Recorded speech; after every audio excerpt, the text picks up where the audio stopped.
저희 계속해서 민수기 공부하겠습니다. 민수기 31장인데요. 이제 31장부터 본격적으로 이제 이스라엘 백성이 주님께 이제 죄를 지은 이교도들과 싸우라는 그런 명령을 받게 됩니다. 저희가 오늘 그래서 민수기 31장의 말씀, 주님 전쟁을 하라는 주님의 말씀을 저희가 영적으로 좀 적용해 보려고 합니다. 먼저 민수기 31장 1절부터 3절을 보겠습니다. 이렇게 되어 있습니다. 주께서 모세에게 말씀하여 이르시되 미디안 족속에게 이스라엘 자손의 원수를 갚으라. 그 뒤에 내가 내 백성에게로 거두어지리라 하시니, 모세가 백성에게 말하여 이르기를 너희 가운데 얼마를 무장시켜 전쟁에 보내고 그들이 미디안 족속을 대적하러 가서 미디안에게 주의 원수를 갚게 하라. 전쟁 또 원수, 이런 표현들이 나오고 있죠. 먼저 잠깐 기도하겠습니다. 하나님 아버지, 주님께서 주신 말씀으로 인해 감사드립니다. 저희가 정말 주님의 말씀을 저희 발에 빛으로 삼아 주님께서 원하시는 길로 걸을 수 있도록 도와주시기 원합니다.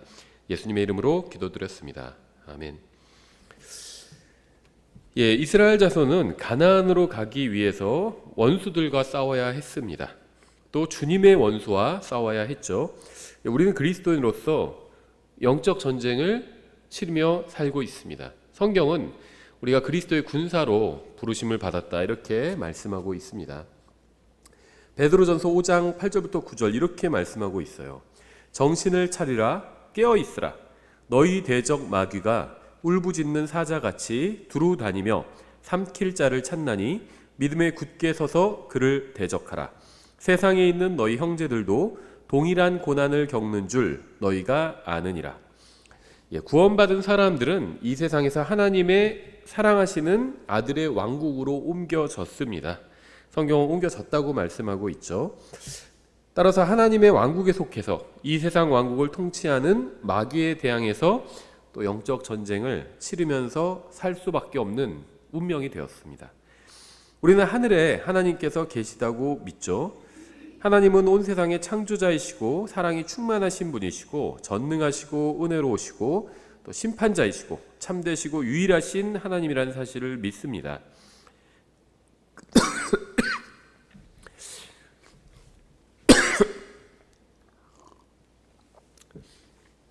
아버지 하나님께서는 아들인 예수 그리스도를 이 세상에 보내셔서 사람을 구원할 수 있는 또 유일한 구원자가 되게 하셨죠. 우리는 또 모든 사람의 혼이 주님께 매우 소중하기 때문에 주님께서 누구든지 원하면 구원받고 영원한 생명을 살고 또 이 세상에서부터 영원한 생명을 누릴 수 있게 해주셨다는 사실도 믿고 있습니다. 우리는 하나님께서 계시는 것처럼 하나님을 미워하는 하나님의 원수들도 있다는 사실을 믿습니다. 그들은 하나님의 아들도 미워하고요, 또 하나님의 말씀도 미워합니다. 여러분이 주님을 사랑하고 주님의 말씀대로 살려고 할수록 그것을 방해하고 또 여러분의 믿음과 또 하나님과 나누는 교제를 파괴하려는 자들도 있습니다. 따라서 여러분이 주님께로부터 받은 선한 것을 파괴하려고 하는 자들이 이 세상에 존재한다는 겁니다. 그런데 주님께서는 자신이 책임질 테니까 그러한 자들로 인해서 걱정하지 말라고 말씀하지 않으셨습니다. 그러니까 원수들로 인해서 어떠한 피해도 당하지 않을 것이라고 말씀하지 않으셨다는 거예요. 주님께서는 허리를 강하게 하고 힘을 내어 믿음을 파괴하려는 자들에게 대적하는 영적 전쟁에 참여하라고 말씀을 하신 겁니다. 그러니까 우리가 해야 될 일도 있다는 거죠. 그래서 깨어서 대적하라고 말씀하셨어요. 다만 우리의 영적 전쟁은 어떤 혈과 육에 속한 것이 아니죠. 그래서 다른 사람 멱살을 잡고 싸운다든지 그런 건 우리의 영적 전쟁이 아닙니다. 그렇다고 해서 우리가 아무것도 하지 않아도 되는 건 아니라는 겁니다. 깨어 있어야 합니다. 깨어 있어야 해요. 물론 하나님께서 힘을 주시고 도와주시고 함께 해주시겠지만 우리도 깨어서 우리의 믿음을 파괴하려는 자들에 맞서 싸워야 한다는 겁니다. 아무것도 하지 않으면 믿음은 강해지지 않습니다. 저절로 자라나지는 않는다는 거예요. 아무것도 하지 않으면 자동으로 영적으로 성장하지도 않습니다.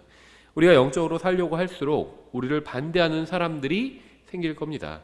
그래서 우리의 원수는 마귀죠. 이 사탄은요, 수많은 사람들을 속이고 또 사망과 지옥으로 인도하고 있습니다. 그래서 수많은 사람들이 그리스도가 아닌 마귀와 거짓을 따르고 있습니다. 심지어 구원받은 사람들도 이 점에 있어서는 구원받지 않은 사람들과 크게 다르지 않아요. 왜냐하면 비록 교회를 다니고 예배에 참석하고 자신이 구원받았다고 생각하지만 영적 요새를 지키고 영적인 길을 감시하고 또 허리를 강하게 하고 영적인 힘을 강하게 하지 않은 구원받은 사람들이 너무나도 많이 있기 때문입니다. 그러니까 우리나라의 진정한 문제는요, 정치나 경제가 아니라 사실은 교회라는 겁니다. 교회가 영적인 권능을 상실했기 때문에 사람들이 더욱 악해지고 또 완악해지고 회개하지 않는 것이고 갈 길을 잃은 거죠.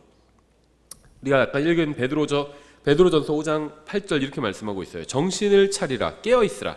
너희 대적 마귀가 울부짖는 사자같이 두루 다니며 삼킬 자를 찾나니. 마귀는 울부짖는 사자같이 두루 다니면서 삼킬 자를 찾고 있습니다. 마귀는 하나님의 백성을 대적하죠. 마귀는 우리의 가정과 믿음과 교회를 파괴하려고 합니다. 마귀는 완전히 삼켜버릴 자를 찾고 있어요. 마귀는 여러분의 영적 생활에 상처를 조금 주는 것으로 만족하지 않는다는 겁니다. 완전히 삼켜버리려고 합니다. 우리가 민수기를 통해서도 보고 있지만 구약 성경을 보면요, 이스라엘을 완전히 제거해버리려고 마귀가 그렇게 했죠. 똑같이 신약 시대에는 교회를 또 그리스도인 개개인들을 완전히 삼켜버리려고 한다는 겁니다. 마귀는 여러분이 교회 다닌다고 해서 성경을 읽는다고 해서 포기하지 않습니다. 끊임없이 여러분을 미혹하고 속이려고 하고요, 하나님의 말씀에서 멀어지게 하려고 합니다. 그 결과 구원받은 수많은 사람들이 하나님의 말씀과는 아무 상관이 없는 종교 생활을 하면서 자신이 신앙생활을 잘하고 있다고 스스로 속이게 하고 있는 거죠. 9절에 이렇게 말씀하고 있죠. 베드로전서 5장 9절. 믿음에 굳게 서서 그를 대적하라. 세상에 있는 너희 형제들도 동일한 고난을 겪는 줄 너희가 아느니라. 우리는 믿음에 굳게 서서 마귀를 대적해야 합니다. 구원받은 사람들이 영적으로 깨어있지 않고 게으르다고 해서 마귀가 보조를 맞춰주지는 않아요. 마귀는 중립적이지 않습니다. 그리스도인들이 영적 전쟁에 관심이 없다고 해서 마귀도 그런 것이 아니라는 겁니다. 마귀는 하나님에 관한 것은 무엇이든 반대를 합니다. 무엇이 되었든 하나님께 영광과 존귀를 돌려드리는 것이라면 반대를 하고 방해를 한다는 겁니다. 참되신 하나님과 그분의 아들이신 예수 그리스도를 높이는 것이라면 그것이 무엇이든 공격하고 파괴하려고 합니다. 그래서 마귀는요, 이런 것들을 하느라 굉장히 바쁘게 살고 있다는 겁니다. 그리스도인들은 해야 할 일이 있어요. 이스라엘의 사명을 가지고 있었잖아요. 물론 하나님께서 이스라엘에게 가나안 땅을 주신 이유는 아브라함과의 약속을 지키기 위해서였죠. 근데 하나님께서 왜 이스라엘 민족을 선택하시고 또 가나안에 거하게 하셨을까요? 이스라엘 민족을 통해서 메시아를 보내기 위함이었죠. 그게 첫 번째고요. 두 번째는 또 이스라엘 민족을 통해서 하나님의 말씀을 온 세상에 주시기 위함이었죠. 또 이스라엘 민족은 사명을 가지고 있었다는 겁니다. 근데 교회는 이제 이것과는 조금 다르지만 비슷한 사명을 받았습니다. 교회는 해야 할 일이 있어요. 하지만 교회가 해야 할 일을 하지 않고 게으름을 피울 때가 굉장히 많이 있죠. 하나님께서도 자신의 일을 하시느라 바쁘시고 마귀도 자기가 해야 할 일을 하느라 바쁜데 오직 구원받은 사람들, 교회들만 다른 일에 관심을 두고 있고요, 해야 할 일을 하지 않고 손을 놓고 있습니다. 그래서 수많은 그리스도인이 간증을 망치고 영적으로 파산해 버리는 겁니다. 믿음이 성장해 나가지 않으면 결국 해야 할 일을 하지 못하게 되고 하나님의 일을 방해하는 일을 하게 된다는 겁니다. 하나님의 일이 거창한 것이 아니에요. 교회를 세우는 겁니다. 또 세상에 하나님의 말씀, 복음을 전하고 하나님의 말씀을 선포하는 거죠. 근데 교회를 세우는 건 무엇이냐면 하나님의 말씀으로 믿는 사람들을, 교회에 속한 믿는 사람들을 강건하게 해주는 겁니다. 근데 그렇게 하기 위해서 먼저 자신이 하나님의 말씀으로 무장되어 있고 강건해져야 되겠죠. 그리고 나서 다른 사람들을 도와야 합니다. 근데 자신이 하나님의 말씀으로 강건해 있지 않으면 다른 사람들을 돕기는커녕 오히려 방해가 되는 경우들이 있다는 겁니다. 다른 사람들이 영적으로 성장하는데 방해가 되는 경우들이 있다는 거예요. 그러면 그것은 결국 교회가 해야 할 일을 망치고 있는 겁니다. 그리고 결국 영적 전쟁에 개인적으로 패배하는 겁니다. 믿음은 항상 하나님의 말씀에서 옵니다. 요새를 지키지 않으면 믿음이 무너지게 됩니다. 따라서 하나님의 말씀과 멀어진 사람의 믿음은 자기도 모르는 사이에 무너져 내리게 됩니다. 뭐가 뭔지를 모르게 된다는 거예요. 지켜야 될 것을 지키지 못하게 된다는 겁니다. 그럼 어떻게 되냐면 결국 자기 감정 따라 살게 된다는 겁니다. 이 세상 사람들은 다 자기 감정 따라 자기 마음대로 살잖아요. 그러니까 결국 교회도, 그러니까 믿음이 무너져 내린 사람, 다시 말하면 하나님의 말씀으로부터 멀어진 사람들은 자기 마음대로 자기 감정 따라 살게 된다는 겁니다. 그리고 그 결과는 개인의, 그 자신의 영적 전쟁의 패배로 연결이 되는 거겠죠. 하나님의 말씀을 배우는 건 굉장히 중요합니다. 특히 오늘날과 같은 시대는 성경이 무엇이라고 말씀하시는지 반드시 알아야 합니다. 고린도서 10장 4절 이렇게 말씀하고 있어요. 우리의 전쟁 무기는 육신에 속하지 아니하고 하나님을 통해 강력하여 강한 요새들도 무너뜨리느니라. 구원받은 모든 사람들은 영적 전쟁을 치르고 있습니다. 모두 치열한 영적 전쟁터의 한복판에 있어요. 구원받았으면서 자신은 전쟁을 하고 있지 않다고 생각하는 사람은 대단히 큰 착각을 하고 있는 겁니다. 예수님을 믿는 순간 자동으로 마귀의 원수가 되었습니다.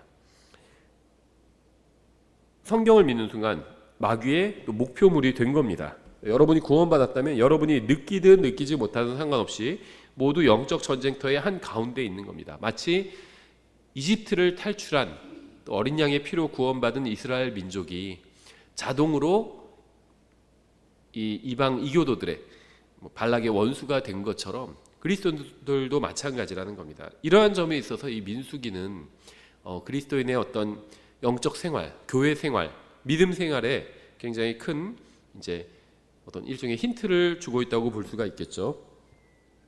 구원받은 순간 많은 것이 변하게 되는데 이제 이런 영적 전쟁을 하는 그 대상이 바뀌는 것도 바로 그 변하는 것 중에 하나죠. 구원받으면 자신이 느끼든 그렇지 않든 상관없이 즉시 하나님의 아들이 되는 것과 마찬가지로 즉시 영적 전쟁터로 투입됩니다.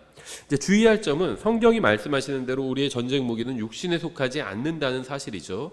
우리는 전쟁을 치르고 있지만 전차나 미사일이나 폭탄이나 전투기나 무슨 잠수함 같은 이런 무기를 사용하지 않습니다.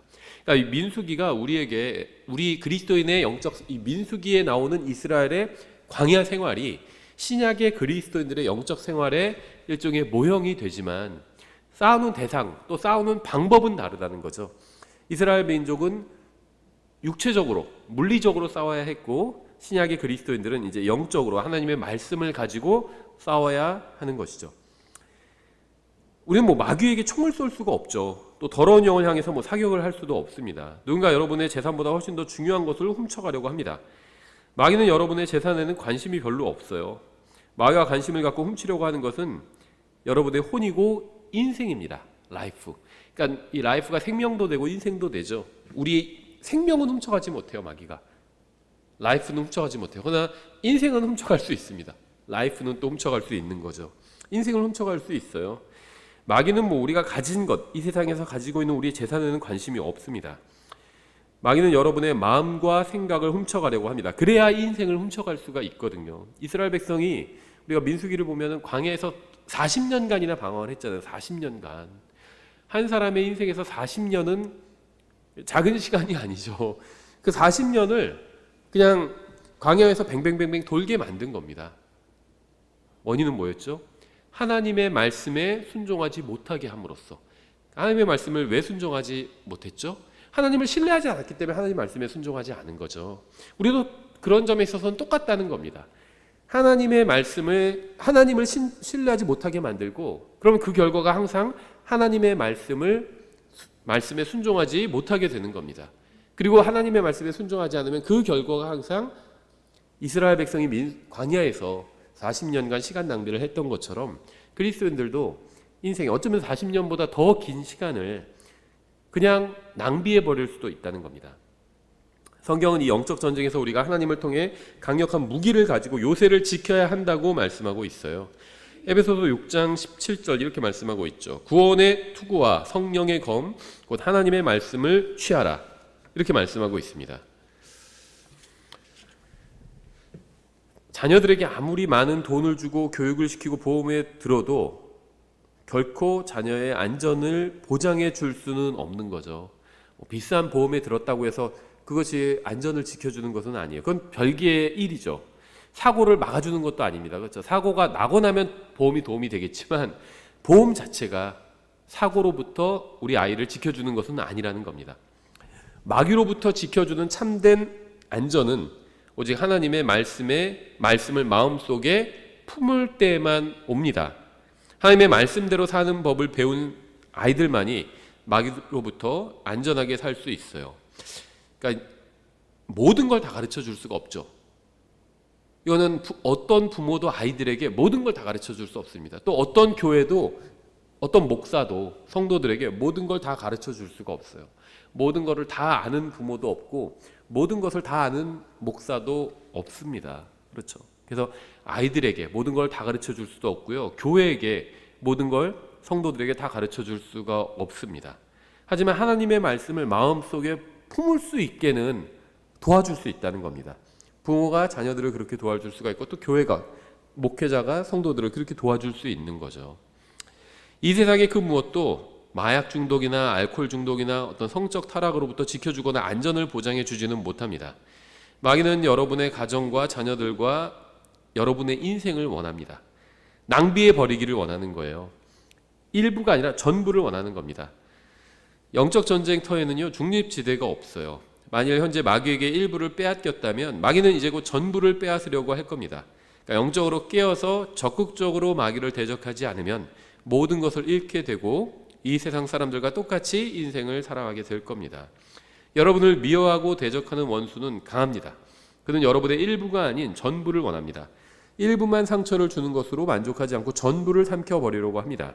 따라서 여러분은 마귀를, 여러분의 대적할 수 있는, 원수를 대적할 수 있는 무기를 가지고 있어야 됩니다. 여러분뿐 아니라 여러분의 아내와 남편과 아들과 또 딸도 마귀를 대적할 수 있는 무기를 가지고 있어야 해요.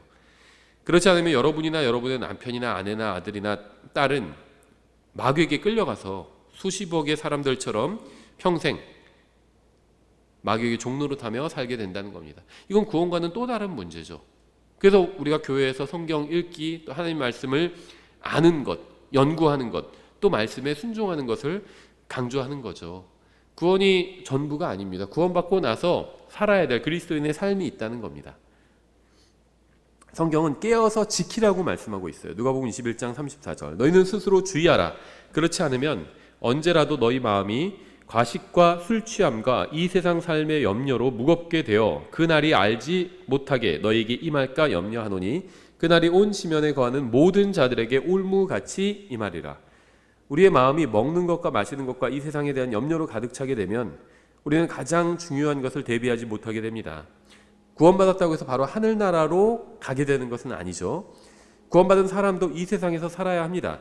이 세상에서 사는 것은 죄가 아니지만 이 세상 삶에 대해 염려하는 것은 잘못된 거죠. 성경에서 그렇게 하지 말라고 말씀하고 있잖아요. 하지 말라는 걸 하는 건 잘못된 거죠. 그날이 알지 못하게 너에게 임할까 염려하노니 이렇게 말씀하고 있어요. 예수님께서는 다시 오실 겁니다. 다시 오실 거예요. 결국 우리가 하는 이 영적 전쟁은요, 예수님의 다시 오심을 준비하는 겁니다. 그런데 어떤 면에서 준비하는 거냐면 이제 이 기독교가 착각하고 있는 것이 마치 이 세상을 주님의 왕국으로 만드는 일을 미리 해두어야 예수님께서 좀 더 편하게 오실 수 있다, 아니면 재림하실 수 있다, 이렇게 생각하는 사람들이 있는데요. 그거는 비성경적이죠. 그러면 우리가 영적 전쟁을 하는 것이 어떤 면에서 주님의 재림을 대비하는 거냐면, 주님을 만나는 것을 대비하는 거냐면, 그리스도인의 영적 전쟁은 마음속에서 일어나게 됩니다. 하나님의 말씀을 따를 것인가 따르지 않을 것인가. 그래서 그 영적 전쟁을 패배한 결과는 이스라엘 민족이 광야에서 40년간 인생을 낭비해버린 것처럼 영적 전쟁을 패배한 결과는 인생을 낭비해버린 것입니다. 그러니까 하나님의 말씀대로, 하나님의 뜻대로 살지 않는 인생이 바로 영적 전쟁을 패배한 것이고요. 만약에 그렇게 살았다면 주님을 다시 만나는 것을 제대로 준비하지 못한 것이 된다는 겁니다. 만약 예수님이 지금 공중으로 오신다면, 그래서 우리의 이름을 부르신다면, 여러분이 요즘 염려하고 있는 것들이 정말 염려할 가치가 있는 것들일까요? 우리는 정신을 차리고 깨어 있어야 합니다. 그리스도인들이 깨어 있지 않고 진리를 말하지 않기 때문에 사람들은 마귀에게 인생과 혼을 약탈당하면서 멸망하고 있는 것이고 또 다가오는 심판도 전혀 피하고 있지 못하는 거죠. 구원받지 못한 사람들이 그러고 있는 거죠. 근데 문제는 구원받은 사람들도 그런 경우가 굉장히 많죠. 그래서 우리가 교회로 모이는 게 다른 목적으로 모이는 것이 아니에요. 이스라엘 백성이 광야에서 어쨌든 간에 한 민족을 이뤄서 서로 같이 모여 있었잖아요. 이 성막을 중심으로 12지파가 동서남북으로 모여 있었어요. 같은 목적을 가지고 가나안 땅에 들어가기 위함이죠. 그리고 그렇게 모여 있어야 어떤 이교도들의 그 도전을 견뎌낼 수가 있는 거죠. 교회도 마찬가지입니다. 우리가 교회로 모이는 이유는요, 서로 격려하면서 주님 오실 때까지, 주님 만날 때까지 서로 격려하기 위함이라는 겁니다. 36절 이렇게 되어 있어요. 그러므로 너희가 앞으로 일어날 이 모든 일을 피하고 사람의 아들 앞에 서기에 합당한 자로 여겨지도록 항상 기도하며 깨어 있으라 하시니라. 아무리 마귀가 공격해도 자신은 절대 꿈쩍도 하지 않을 거라고 하는 사람도 있습니다. 다른 사람들은 다 주님을 부인해도 자신 절대 주님을 부인하지 않을 거라고 하는 사람들도 있어요. 하지만 지금 우리나라에서는 편하게 대부분 신앙생활을 할 수 있잖아요. 이렇게 편하게 신앙생활을 할 수 있을 때도 주님을 제대로 섬기지 못한다면 어려움이 닥쳐왔을 때 어떻게 주님을 제대로 섬길 수 있을까요? 사실 이 신앙은 어려움이 닥쳐왔을 때 이제 그 진가가 드러나게 되거든요. 마치 군대가 평화로울 때보다 어려움이, 전쟁이 일어났을 때 진가가 드러나는 것처럼 이 그리스도인의 믿음도 어려움이 닥쳐왔을 때, 누군가 나를 대적하고 비방하고 어렵게 할 때, 그때 이제 진가가 드러나게 된다는 겁니다. 다 사람들과 즐겁게 지내고 모든 것이 풍족할 땐 그땐 진가가 드러나지 않아요. 그래서 하나님께서 이스라엘 민족을 광야로 인도하신 거죠. 그들의 믿음을 드러내 보여줄 수 있는 어떤 시험의 장을 그들에게 열어주신 겁니다. 이건 나쁜 것이 아니죠. 실력을 입증할 수 있는, 이스라엘 백성이 하나님을 정말 신뢰한다는 그 믿음을 광야에서 입증할 수 있었죠. 그들은 결국 실패했습니다. 우리도 정말 어려운, 교회적으로나 아니면 개인적으로나 어려운 일들이 일어날 때가 있습니다. 근데 그러한 일들이 바로 우리가 우리의 믿음을 하나님 앞에서 보여줄 수 있는 그러한 기회가 될 수 있는 거죠. 누가복음 12장 35절 이렇게 말씀하고 있어요. 너희 허리에 띠를 띠고 너희 등불을 타오르게 하며, 허리에 띠를 해야 무엇인가 할 수가 있습니다. 그러니까 이거는 옷을 입고 있는 거예요. 그래서 벨트를 메고 있는 겁니다. 그래야지 뭔가를 이제 할 준비가 되어 있는 겁니다. 바지가 막 흘러내리는데 뭘 할 수는 없겠죠. 지금이야 이제 자기 몸에 딱 맞는 바지 입어가지고 허리띠 안 하고도 바지 내려가지 않지만요. 과거에는 이제 다 통이 넓은 옷들을 입었죠. 사이즈를 세세하게 나눌 수가 없으니까 통이 넓은 옷을 입었어요. 그럼 허리를 띄어야 옷이 흘러내리지 않고 무엇인가를 일을 하든 전쟁을 하든 뭔가 할 수 있는 거죠. 주님의 말씀은 우리가 언제든 영적 싸움을 할 수 있는 준비가 되어 있어야 한다는 겁니다. 마귀는 바쁘게 일하며 싸우고 있는데 그리스도인들은 게으름을 피우면서 전혀 준비를 갖추고 있지 않기 때문에 매번 전투에서 패배하는 겁니다. 그러니까 좋은 무기를 가지고도 패배하고 있는 거죠.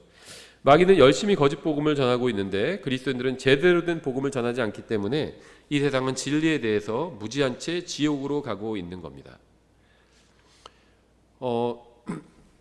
저희 우편물에 가끔 이상한 단체에서 보낸 그런 것들이 꽂혀 있을 때가 있어요. 택배로 받을 때도 있고, 이단 단체에서 자기네 무슨 8권짜리 전집을 저한테 보내준 적도 있고요. 어저께도 우편물에 보니까는 책이 하나 꽂혀 있어요. 그러니까 우편물로 발송한. 그래서 보니까는 이제 예수님의 재림을 준비해야 된다, 그런 제목의 책이었어요. 근데 보니까는 이미 재림 예수가 한국에 왔다, 이제 그런 이야기부터 시작을 하더라고요. 그러면서 그 사람의 사진까지 실어놨어요. 그런데 그 사람이 벌써 죽은 지 한 20년 이상 됐어요. 그래서 초림 예수가 왔다 갔던 것처럼 재림 예수도 왔다 갔다. 그분이, 그런데 뭘 기다려야 된다는 건지 모르겠어요. 읽어보지 않고 그냥 제목만 봤거든요, 사진이랑. 거짓 복음을 굉장히 열심히 전하고 있는 겁니다. 그렇죠.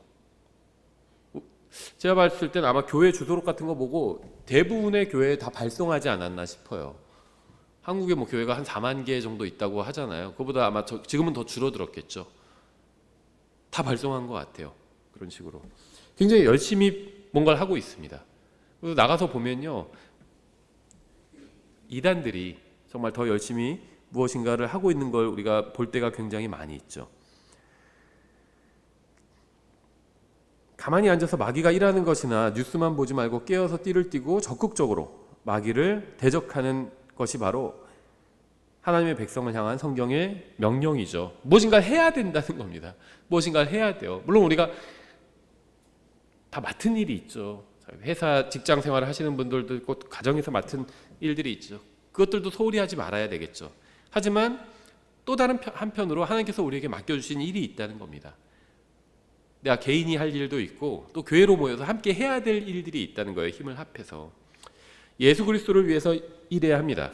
영혼을 위해서 일해야 됩니다. 우리가 일시적인 일도 해야 되지만 영원히 남을 일을 해야 한다는 겁니다. 허리에 띠를 띠고 주님을 위해서 실제적으로 무엇인가를 해야 합니다. 요새를 지키고 나의 믿음을 지키고 가정과 교회와 를 위해서 무엇인가를 해야 한다는 겁니다. 에베소서 6장 10절 이렇게 되어 있습니다. 끝으로 내 형제들아 주 안에서와 그분의 강력한 권능 안에서 강건한 자가 되라. 너희가 마귀의 관계들을 능히 대적하며 서기 위해 하나님의 전신갑주를 입으라. 마귀는 여러분을 공격할 겁니다. 만약 여러분이 구원받지 않았으면 마귀는 여러분의 혼을 망쳐 놓으려고 할 겁니다. 여러분이 구원받았으면 여러분의 간증을 망쳐 놓으려고 할 겁니다. 만약 여러분이 결혼했으면 여러분의 부부관계를 망쳐 놓으려고 할 겁니다. 자녀가 있다면 자녀들을 망쳐 놓으려고 할 겁니다. 만약 여러분이 교회에 다니고 있으면 여러분이 속한 교회를 망쳐 놓으려고 할 겁니다. 그래서 주님께서는 정신을 차리고 깨어있고 또 믿음에 굳게 서고 하나님의 말씀을 취하고 항상 깨어서 기도하고 하나님의 전신갑주를 입으라고 말씀하시는 겁니다. 2000년 전에 성령님께서는 마리아에게 임하셨죠. 마리아는 남자를 알지 못했지만 성령님으로 말미암아 아이를 갖게 되었습니다. 요셉은 훌륭한 사람이었지만 예수님의 아버지는 아니었죠. 요셉은 자신의 약혼자가 자신도 모르는 아이를 가진 것을 보고 은밀하게 파혼하려고 했습니다. 그때 주님의 천사가 요셉에게 나타나서 마리아가 잉태한 아이는 하나님의 아들이라고 알려주었습니다. 하늘과 땅의 창조자께서 처녀의 몸 안에 예비된 작은 육체 안으로 들어오신 것입니다. 목자들은 구유에 놓인 예수님을 보기 위해 찾아왔습니다. 예수님은 이 세상에 여행자로 오신 것이 아니었기 때문에 모텔 방에서 태어나지 않으셨죠. 왕으로 오신 것도 아니었기 때문에 그건 이제 재림하실 때 왕으로 오실 것이죠. 그런데 초림 때는 왕으로 오지 않으셨습니다. 그래서 왕궁에서 태어나지도 않으셨습니다. 예수님은 세상 죄를 제거하는 하나님의 어린 양으로 오셨기 때문에 짐승이 거하는 헛간에서 태어나셔서 또 구유에 놓이신 겁니다. 주님이 태어나신 지 2년 후에 동쪽에서 현명한 사람들이 주님을 찾아 집으로 방문했죠. 그들은 마리아나 요셉이 아닌 아기 예수님을 보고 경배했고 또 선물을 드렸습니다. 헤롯은 분노하면서 2세 이하의 모든 아이들을 살해했습니다. 요셉은 하나님께로부터 꿈을 통해 경고를 받아 마리아와 예수님을 모시고 이집트로 피신했습니다. 그 나사렛으로 가서 목수의 일을 하면서 거했죠. 예수님께서는 30세쯤 되었을 때 요르단강으로 가서 요한에게 침례를 받으심으로 이스라엘의 모든 백성이 예수님께서 바로 그 세상 죄를 제거하는 하나님의 어린 양이라는 사실을 알게 되었죠. 3년 반 동안 주님은 자신이 하나님의 아들이라는 사실을 기적과 표적과 말씀을 통해서 입증해 보이셨습니다. 주님은 죄가 없으셨지만 여러분과 저의 죄값을 치르기 위해서 십자가 위에서 죽으셨습니다. 3일 밤낮 후에 주님은 다시 일어나셨고 이러한 사실을 믿는 모든 사람은 구원받을 수 있게 되었습니다. 그러니까 하나님께서 주신 진리는 그대로 있는데 2000년 동안 이런 사실이 바뀐 적이 한 번도 없어요. 그렇죠? 근데 사람들은 그것을 보기가 점점 더 어려워지고 있다는 겁니다. 우리는 바쁘다는 핑계로 가장 본질적인 것을 소홀히 여기면서 살아가고 있어요. 여러분과 여러분의 자녀들이 예수님을 사랑하지 못하도록 막는 것은 그것이 무엇이든 간에 도둑이요 강도라는 겁니다. 나중에 불에 타 사라져버릴 이 세상만을 위해서 사는 사람은 어리석은 사람이에요. 세상에서 해야 될 일이 있죠. 그건 잘못된 게 아닙니다. 하지만 세상만을 위해서 사는 사람은 어리석은 사람이라는 겁니다. 만약 하나님께서 자신의 사랑하는 아들을 이 세상에 보내셔서 여러분과 저의 죄값을 대신 치르게 하신 것이 사실이라면 우린 무엇을 위해서 살아야 할까요? 하나님께서 예수 그리스도를 보내셔서 죽었다가 다시 살아나게 하심으로 우리가 영원히 영광과 기쁨 가운데 살 수 있게 하셨다면 우리는 또 누구를 위해서 살아야 할까요? 이 세상에 가장 시급하게 필요한 것이 무엇일까요? 저는 세상에 가장 급하게 필요한 것은 예수님이 누구신지 알고 그분을 믿는 것이라고 생각합니다. 이 세상 그 어느 때보다도 예수님을 필요로 하고 있습니다. 하지만 자신들에게 진정으로 필요한 것이 무엇인지도 모른 채 헛된 것에 돈과 시간과 힘을 쓰면서 또 소중한 인생을 낭비하고 있어요. 그걸 민수기가 너무나도 잘 보여주고 있죠. 이스라엘 백성은 광야에서 그 소중한 인생을 낭비해버렸어요. 원래 어떻게 해야 됐죠? 40년을 광야에서 낭비하는 것이 아니라 가나안 땅에 들어와서 정착해서 거기서 정말 가나안의 그 풍성한 열매를 누리면서 살았어야 했죠. 그런데 하나님의 말씀에 불순종함으로 인해서 40년간 그 소중한 인생, 한 사람의 인생의 40년이 얼마나 긴 기간이에요. 거기서 다 낭비해버렸다는 겁니다. 그러다 죽은 거죠, 결국에. 그 출애굽을 했던 그 세대가. 근데 대부분의 그리스도인의 삶도 그와 별로 다르지 않다는 겁니다. 그래서 이 민수기는요, 이 그리스도인의 교회 생활을 굉장히 잘 보여주고 있고 또 인생도 굉장히 잘 보여주고 있습니다. 또 목회자들에게는 목회에 있어서 가장 중요한 어떤 팁도 주고 있어요. 이 모세는 이스라엘 백성의 영적 인도자였죠. 물론 이 교회의 목사가 이스라엘 백성에게 있어서 모세와 같은 그러한 똑같은 어떤 고난을 가지고 있다는 것은 아닙니다. 모세는 왕 노릇을 했죠. 왕과 같았습니다. 그래서 성경은 모세를 보고 여수론에서 왕이었도다 이렇게 부르고 있죠. 이스라엘에서 왕이었다는 거예요, 모세가. 아직 왕이 있기 전에 모세는 영적 인도자면서 다른 한편으로는 또 왕이었다는 겁니다. 어떤 재판까지 했잖아요. 그러니까 어떤 입법권, 사법권을 다 가지고 있었잖아요. 왕 노릇을 했어요, 모세가. 그래서 이것을 교리적으로 교회의 목사에게 적용할 수는 없습니다. 목사가 왕은 아니죠. 영적인 인도자지 어떤 한 사람의 삶을 좌지우지하는, 성도의 삶을 좌지우지하는 왕은 아니죠. 하지만 굉장히 중요한 어떤 교훈을 주고 있다는 겁니다, 목회자들에게.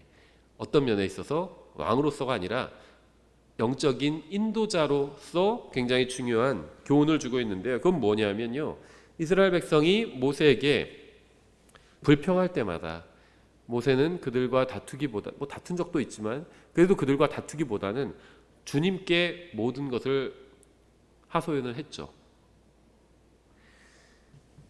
그래서 목회자도 마찬가지예요.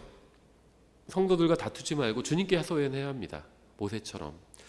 그래서 이 민수기는요, 목회자와 또 성도들과 또 교회와 또 가정에게 굉장히 중요한 진리를 주고 있다는 겁니다.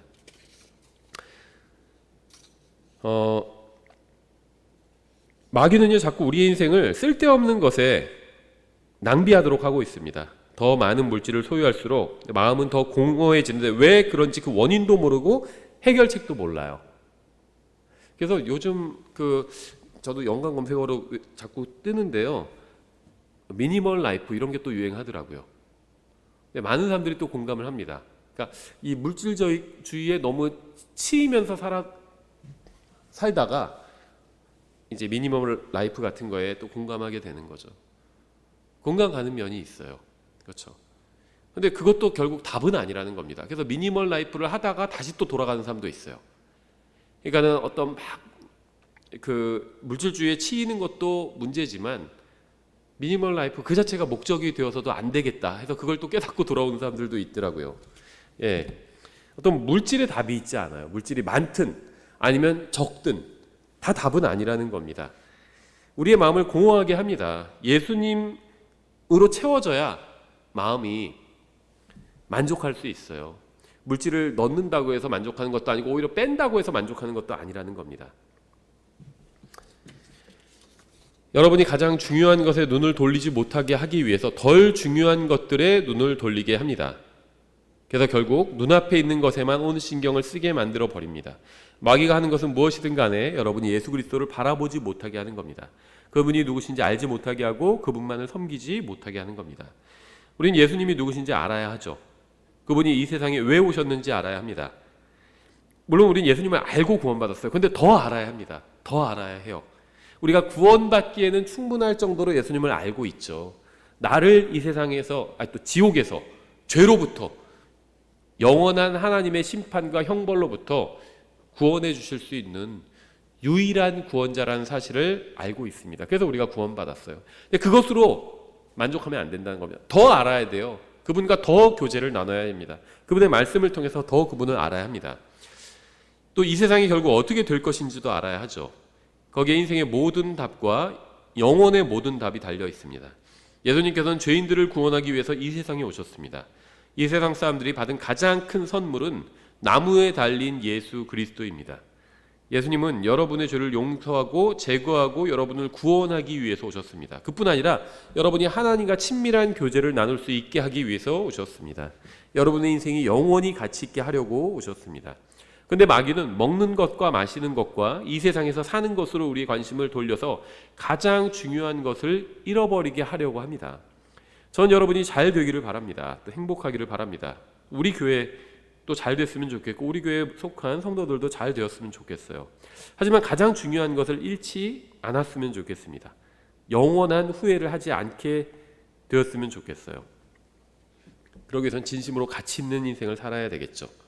이 민수기에서 그 교훈을 배우지 못하면 우리가 민수기를 통해서 무슨 예수님의 예표와 어떤 미래에 있을 일들에 대한 예언과 이런 걸 아무리 많이 본다 할지라도 나에게 큰 유익을 주지 못할 수도 있는 겁니다.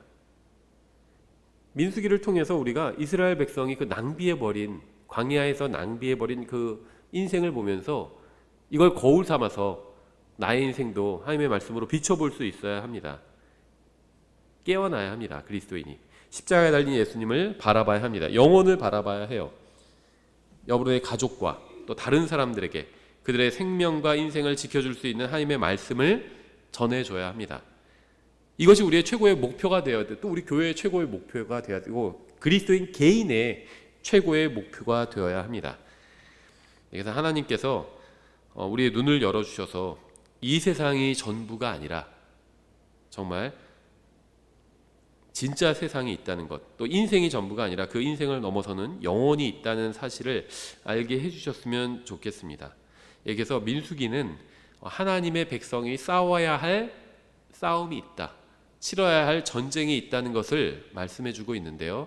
다만 민수기에 나온 이스라엘 백성과 신약의 교회의 차이점은 물리적이냐 아니면 영적이냐 이 차이점이라고 볼 수 있겠죠. 그리스도인의 전쟁터는 마음이에요. 그리고 마귀는 우리의 마음으로부터 하나님의 말씀을 제거하려고 합니다. 그러면 결국 우리의 인생도 광야에서 인생을 낭비한 이스라엘 백성의 인생과 같게 그렇게 되기 때문이죠. 그래서 저희가 민수기 31장 이제 본격적으로 들어가기 전에 우리가 또 이제 영적 전쟁의 측면들을 또 민수기 31장에서 더 보게 될 텐데요. 본격적으로 들어가기 전에 그리스도인 앞에 놓인 이 전쟁에 대해서 이스라엘 백성이 치러야 될 이 전쟁을 거울 삼아서 좀 살펴봤습니다. 저희가 10분 정도 쉬고요.